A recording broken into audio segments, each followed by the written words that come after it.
You're listening to the Good Advice Softball Podcast. I'm Dan Blewett, and on this show, you'll learn how to help the softball player in your life sharpen her skills, improve her mindset, and find new confidence through softball.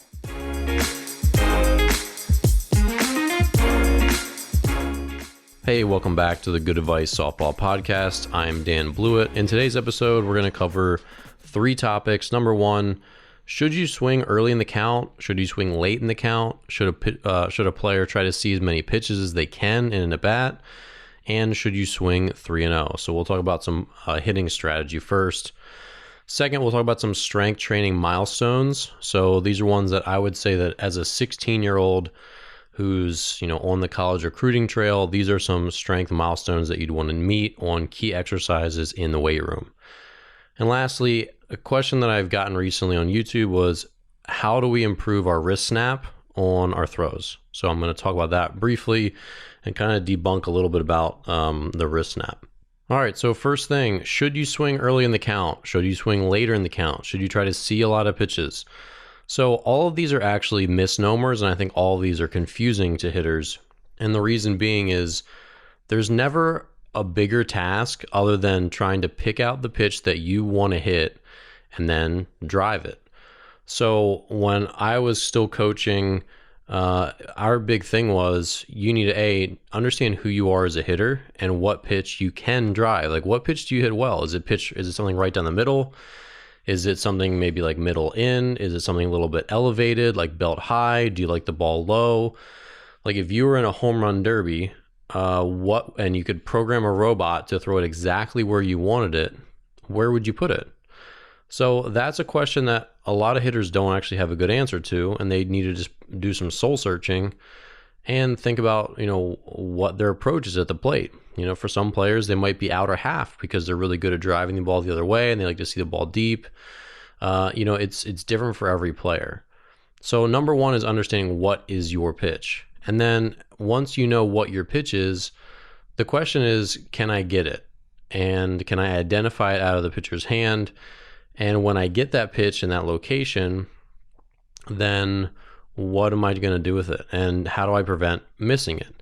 So obviously the goal of pitching, being a good pitcher, is to disrupt hitters' timing and to get them to put the ball in play without hitting it very hard. That's how you get lots of outs. And if that's sort of your mindset as a pitcher, then you're going to be successful. You'll get swings and misses, you'll get strikeouts, but you'll also just have a good pitch efficiency and kind of cruise through games.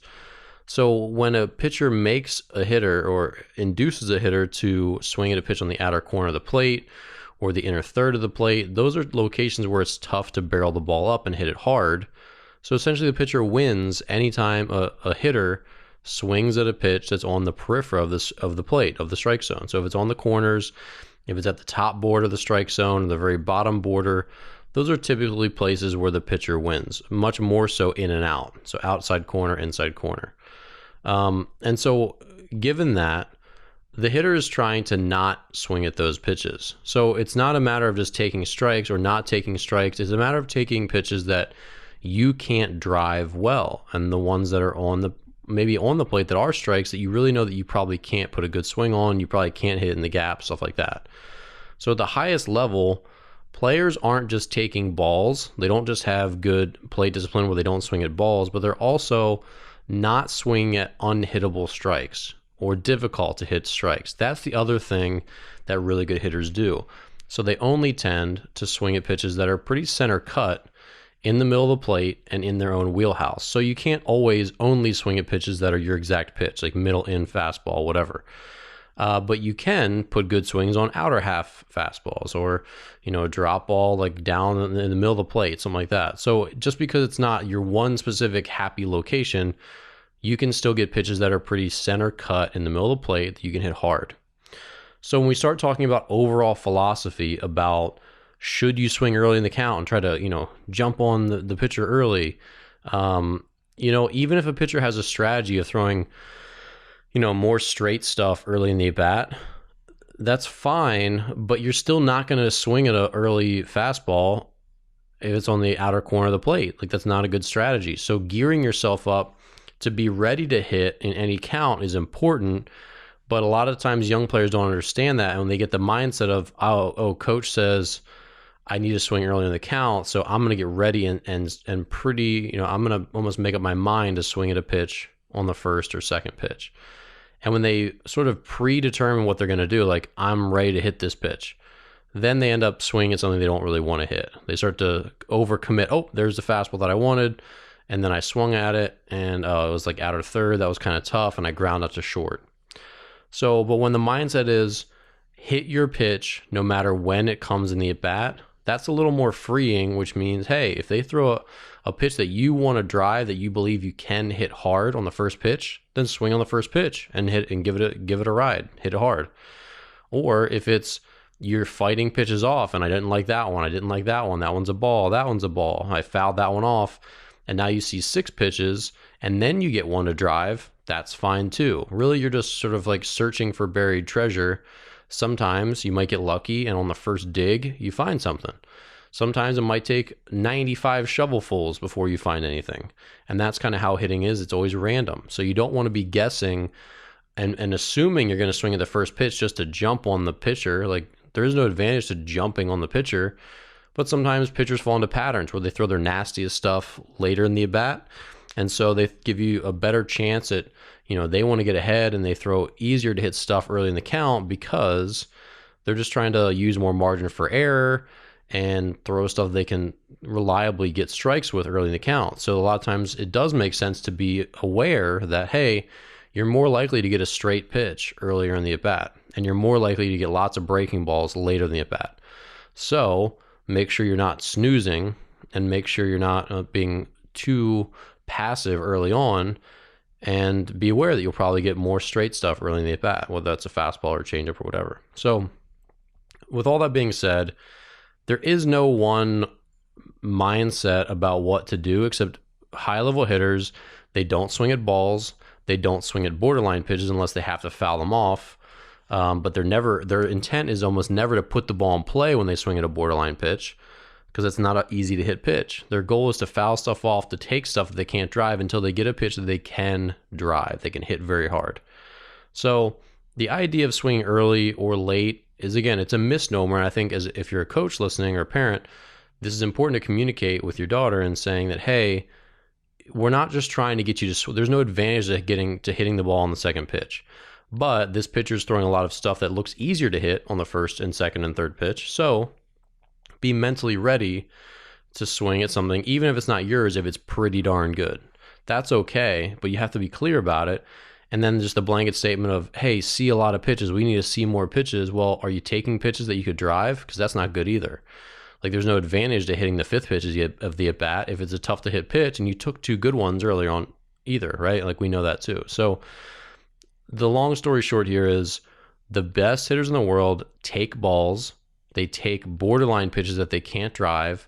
They foul off borderline pitches that they can't drive until they get the pitch that they can drive, and then they don't miss it as much as lesser hitters. They get it a higher percentage of the time. That's what makes them good hitters.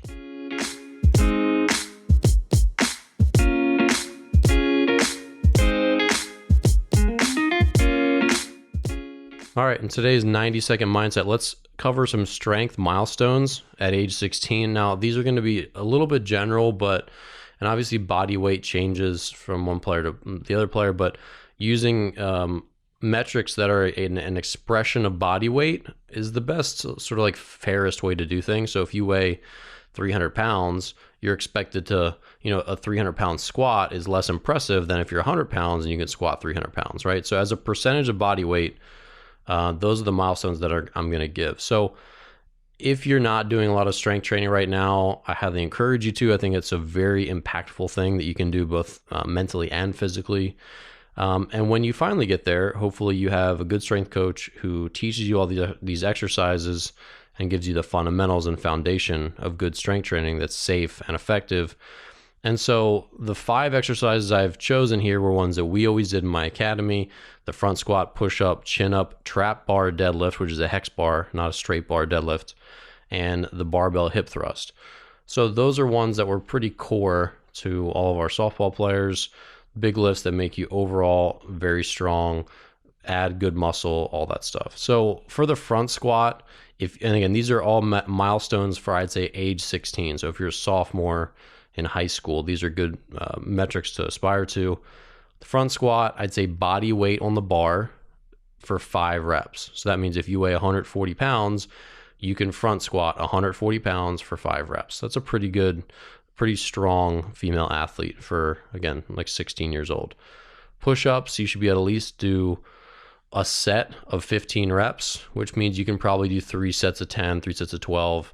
And that's, again, sort of a minimum. So you might be able to do a lot more than that. But a lot of girls came into our academy, couldn't do one push-up.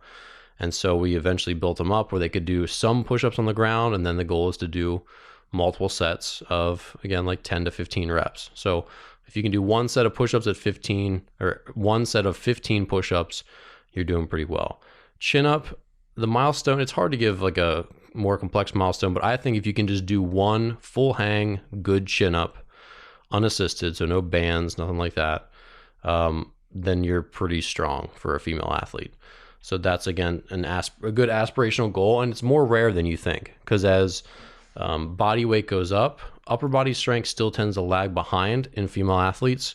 So even if you have a really well-built girl who's strong, if she weighs 160 pounds, that's still going to be tough for her to do a chin-up, because, again, with men, of course, this is true with men as well, if your body weight's pretty high, it's tough to pull your entire body weight up a bar and do a good chin-up. So chin-ups, if you can do one clean one at age 16, you're in good shape. Trap bar deadlift, again, this is a hexagon-shaped bar. They have these at most commercial gyms and almost every sports performance facility. It's a safer version than the straight bar deadlift, requires a lot less technique. It's also a little more quad dominant, a little less hip and back dominant. So I think it's a better version for young athletes. Body weight times 1.5 for 3 reps. So that means if you weigh 100 pounds, you can do 150 pounds on the trap bar machine, or not machine, on the trap bar for 3 reps. And when I said body weight on the bar for front squats earlier, that was also, if you weigh 140 pounds, it's 140 pounds on the bar. That means the barbell, which weighs 45 pounds, plus an additional 95 pounds added. So here the trap bar, the weight of the bar itself plus plates to get to 1.5 times your body weight. And lastly, for the barbell hip thrust, 2 times your body weight for 6+ reps, I think is a good metric. Most of our girls could do that after 2-3 years of training. And the barbell hip thrust, if you're not familiar, I'll put links below in the description. But it's a great exercise for the glutes and hamstrings, which are some of the prime movers in how fast you sprint. So those are 5 very good milestones for foundational strength for a 16-year-old female athlete who's pretty serious about sports. Now, if you can't do that, it doesn't mean you're not a good softball player, but I think those are things everyone should aspire to. And if you can get to those numbers, if you're not there yet, it's definitely going to improve your game by adding more power, more strength, more explosiveness, more speed to your game. All right, it's time for Good Questions, our listener Q&A segment. Remember, if you have a question you'd like answered on the show, please email a voice recording to hello@danblewett.com. This is easy to do on your phone through the Voice Memos app on iPhones or any voice recorder app on Android. Links to email me are in the show notes. Last question, how do I improve my wrist snap? So I keep getting this question over and over on YouTube. And again, there's just this misnomer. It happens a little less in baseball. It happens a lot in softball, that everyone thinks that there's a snap that occurs when you throw, and there just isn't. If you look at high-speed video footage of Major League Baseball pitchers, and again, I know they're men, I know they're playing a slightly different sport, but throwing is throwing. There really isn't a snap of the wrist. The arm, as it's delivered, the wrist is held in a pretty steady position. The fingers are held in a relatively steady position. There isn't all this like loosey-goosey motion going on, like the way you'd I can't even think of like the way you'd crack a towel, right? If you're like in your hotel room and you like snap a towel or you snap a whip, that's not really the way your wrist works. Your wrist lines up with your forearm as you start to accelerate your arm. And it's the fastest human movement, is your external to internal rotation of your shoulder. So as your arm is rotating that fast, video proves this. Your wrist is not actively moving forward or backward as your arm accelerates. Sure, your fingers contribute and your wrist contributes because it's attached to your arm. Like, it has to be part of it. But there is not this like back and forth snapping motion when you throw a ball. It just isn't that way. Now, when you throw slower, like if you're just tossing, across your living room, throwing it 20 miles per hour, just flipping it, sure, you can go back and forth with your wrist and you'll feel like this, smooth, snappy, whatever you want to call it, motion. But if you're actually throwing a ball hard, using your whole body, your wrist does not act the same way. It does not behave the same way.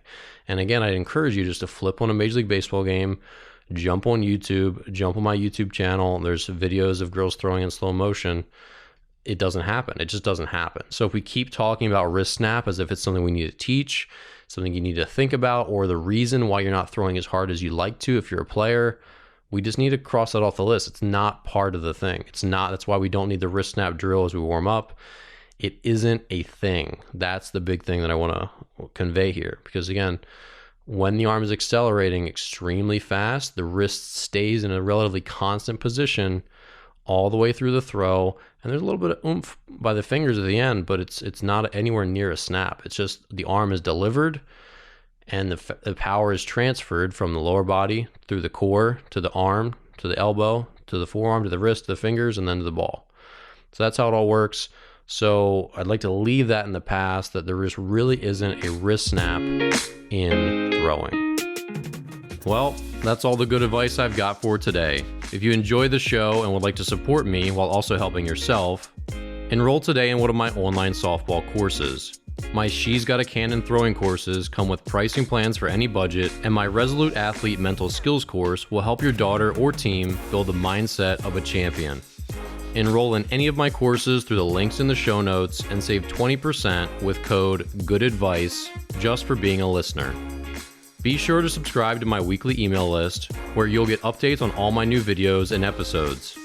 Nearly 4,000 people get my emails, and you should too. Sign up through the link in the show notes. Lastly, who do you know who can use some good advice?